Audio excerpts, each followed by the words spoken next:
다가오는 단풍철, 등산 계획하는 분 많으실 텐데요. 가을 산행은 유독 사고가 많아 조심하셔야겠습니다. 낙엽이 깔린 길은 특히 조심하고 사진을 찍겠다고 등산로를 벗어나거나 절벽 가장자리에 오르는 것은 위험합니다. 또 산행은 체력 소모가 많아서 충분한 수분과 함께 초콜릿 같은 간식을 준비하면 좋습니다. 가을 산행 시 유의할 점을 알려드립니다. 선선해진 날씨에 산을 찾는 발길이 부쩍 늘고 있습니다. 하지만 늘어난 등산객만큼 안전사고 위험도 함께 커지고 있는데요. 가을 산행에서 가장 흔한 건 발을 헛디디거나 미끄러져 넘어지는 실족과 추락사고입니다. 실제로 최근 3년 동안 단풍철에 발생한 관련 사고만 2,100여 건을 넘어섰는데요. 바짝 말라 보이는 낙엽 아래엔 이슬에 젖은 흙이나 돌이 숨어 있어 쉽게 넘어질 수 있습니다.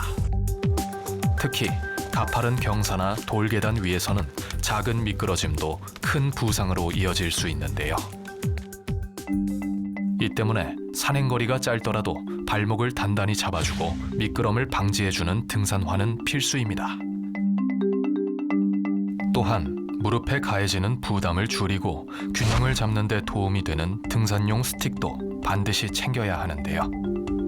특히 내리막길에서 등산용 스틱을 사용하면 낙상 위험을 크게 줄일 수 있습니다. 대부분 구조 대상자들이 보통 운동화를 많이 신고 등산을 하셔서 미끄러져서 발목이나 무릎이 다치는 경우가 가장 많습니다. 산행 계획을 무리하게 잡다 보면 늦게 내려가다 보면 무리하게 체력을 많이 쓰게 되면 실족사고로 이루어지는 경우가 많습니다. 얇은 옷차림도 위험 요인이 될 수 있는데요. 이맘때는 오후 5시만 돼도 산속이 금세 어두워지고 기온도 빠르게 떨어집니다. 얇은 복장으로 산행에 나섰다가는 체온이 급격히 떨어져 저체온증으로 이어지기 쉬운데요. 가을철에는 해도 짧고 기온 변화가 커서 헤드랜턴뿐만 아니라 휴대폰 보조 배터리 준비도 필요하고요. 여벌의 옷도 준비해 주셔야 합니다. 또한 혼자 산행하기보다는 2~3명이 같이 산행해 주시는 것이 위험 발생 시 대처가 가능합니다.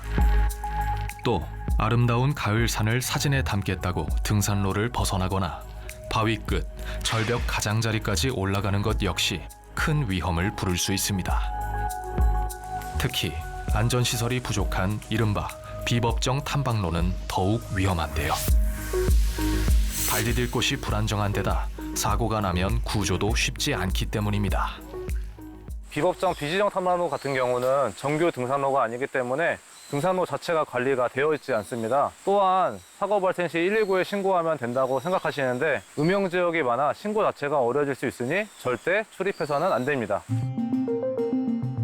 가을 산행을 안전하게 즐기려면 무엇보다 자신의 체력에 맞는 등산로를 선택하는 게 중요한데요. 출발 전에는 반드시 기상 상황을 확인하고 산행 중에도 수시로 자신의 몸 상태를 잘 살펴야 합니다. 조금이라도 몸이 무겁거나 어지럽다고 느껴지면 반드시 휴식을 취해야 하는데요. 또 산행 중에는 체력 소모가 많기 때문에 충분한 수분과 함께 초콜릿이나 열량이 높은 간식 등을 미리 챙겨 자주 섭취해 주는 게 좋습니다. 본인 체력에 맞는 안전한 산행을 해야 합니다. 무리하지 않는 코스 선택과 산행 시 앞사람과 1m 이상 거리를 두고 밀집 지역은 오래 머무르지 않는 것이 좋습니다. 탐방로별로 거리와 소요 시간 등 산행 정보를 충분히 확인한 후 입상 가능 시간을 확인하시고 지정된 시간 내에 산행을 종료하셔야 합니다. 가을 산은 아름답지만 방심은 한순간에 큰 사고로 이어질 수 있는데요. 무엇보다 중요한 건 안전을 먼저 챙기는 마음입니다. 사고는 언제나 괜찮겠지 방심하는 순간 찾아오기 때문인데요. 철저한 준비와 기본 수칙 준수만이 안전한 가을 산행을 지키는 길입니다. 산행의 기본은 발밑을 살피고 정해진 등산로로 다니는 겁니다. 안전 수칙을 지키며 단풍의 아름다움을 즐기시기 바랍니다. 재난방송센터 오늘은 여기까지입니다. 고맙습니다.